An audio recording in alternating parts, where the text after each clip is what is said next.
Hello everyone, BS coaching centre में आप लोग का स्वागत है। आज हम लोग जो है क्लास 10th के पोइट्री का लेसन 9 पढ़ेंगे, जिसका नाम है stopping by woods a snowy evening, जिसको कंपोज किए हैं रॉबर्ट फ्रॉस्ट ने, जिनका जीवन काल 1874 ईस्वी से लेकर 1963 ईस्वी तक था। तो चलिए हम लोग जो है टेक्स्ट के माध्यम से समझते हैं।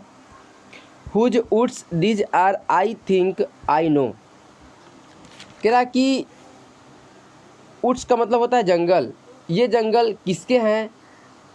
आई थिंक मैं सोचता हूँ, आई नो मैं जानता हूँ। कह रहा है कि ये जंगल किसके हैं? मैं सोचता हूँ, मैं जानता हूँ। His house is in the village. दो मतलब होता है हालांकि। कह रहा है कि हालांकि उसका घर गांव में है। He will not see me stopping here. कह रहा कि वह मुझको यहाँ रुकता हुआ नहीं देख सकेगा। To watch his woods fill up with snow. Fill up का मतलब होता है भरा होना, स्नो मतलब बर्फ़। कह रहा है कि मैं उसके बर्फ़ से भरे जंगल को देख रहा हूँ। अर्थात इस स्टंजा में कवि कहता है कि घुड़सवार जंगल के मालिक को जानता है, लेकिन वह इसके बारे में निश्चित नहीं है। वह केवल ऐसा सोचता है। जंगल का मालिक गांव में रहता है। वह घुड़सवार को जंगल में ठहरते हुए नहीं देखेगा। वह घुड़सवार को धीरे धीरे बर्फ़ गिरने से ढके जंगल को देखता हुआ नहीं देख सकेगा। घुड़सवार बर्फ़ से ढके जंगल की सुंदरता को देखकर अत्यधिक प्रभावित है। अगला स्टैंजा दिया है। My little horse must think it queer. Queer का मतलब होता है अजीब, अनोखा। कह रहा है कि मेरा छोटा घोड़ा ज़रूर अजीब सोचेगा। थिंक मतलब होता है सोचना। To stop without a farm house near. बिना किसी फार्म हाउस के पास रुके। Between the woods and frozen lake. Frozen मतलब होता है बर्फ़ की तरह जमना, लेक मतलब होता है झील। जंगल और जमी हुई झील के बीच में। The darkest evening of the year. कह रहा है कि डार्केस्ट मतलब होता है सबसे ज़्यादा, मतलब अंधेरा होता है। कह रहा है कि यह साल की सबसे ज़्यादा ठंडी शाम है। अर्थात इस स्टंजा में कवि कहता है कि पथिक यानी कि घुड़सवार, पथिक के घोड़े को यह विचित्र और असाधारण प्रतीत होता है कि उसका मालिक वहां आ सकता है। घोड़ा अपने मालिक से आशा करता है कि वह फार्म हाउस के पास ठहरे, परंतु वह जंगल तथा बर्फ से ढकी झील के मध्य ठहरता है। शीत ऋतु की ठंडी शाम है। शायद यह शाम वर्ष की सबसे अधिक अंधेरी शाम है। अगला स्टैंजा दिया है। He gives his harness bells a shake. Harness का मतलब होता है लगाम से लगी हुई घंटियाँ। कह रहा कि वह अपने लगाम से लगी हुई घंटियों को हिला देता है। शेक मतलब होता है हिलाना। To ask if there is some mistake. Mistake मतलब गलती। यह पूछता है कि यहाँ कुछ गड़बड़ है।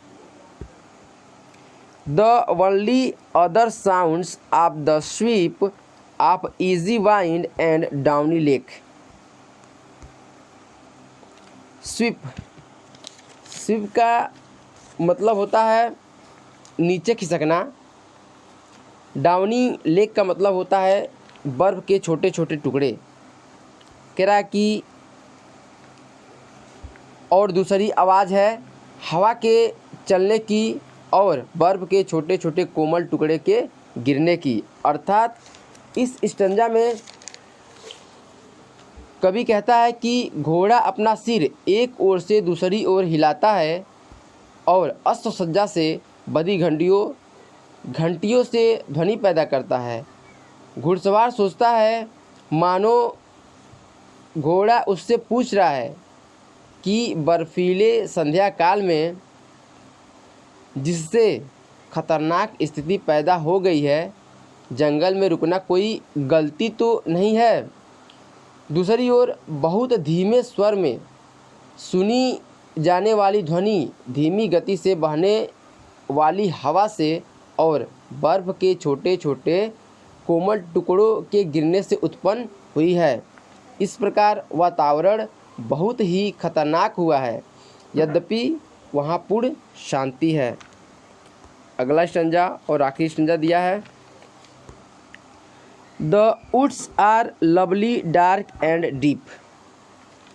कह रहा कि जंगल खूबसूरत है घने अंधेरे में भी, अर्थात घने अंधेरे में भी जंगल खूबसूरत दिख रहा है। But I have promise to keep. Keep मतलब होता है रखना। कह रहा है कि लेकिन मुझे अपना वादा बनाए रखना है। प्रोमिस मतलब वादा। And miles to go before I sleep. And miles to go before I sleep. और मिलो जाना है सोने से पहले, अर्थात कह रहा है कि सोने से पहले मुझे मीलों दूर जाना है। अर्थात इस स्टंजा में कवि कहता है कि घुड़सवार प्रकृति की सुंदरता से अत्यधिक आकर्षित है। जंगल सुंदर है, वे घने और गहरे हैं, उसमें हरियाली बहुत है। घुड़सवार जंगल में ठहरना चाहता है, लेकिन एक किसान के रूप में उसका अनुभव उसे खराब मौसम में न ठहरने की चेतावनी देता है। अंत में घुड़सवार निश्चय करता है कि उसे तुरंत वहाँ से चला जाना चाहिए और प्रकृति को पसंद करना बंद कर देना चाहिए। वह अपने कर्तव्यों को पहले पूरा करना चाहता है। हमारे चैनल पे जो नए व्यूअर्स हैं, हमारे जो है चैनल को लाइक करें, सब्सक्राइब करें और शेयर करना ना भूलें। धन्यवाद।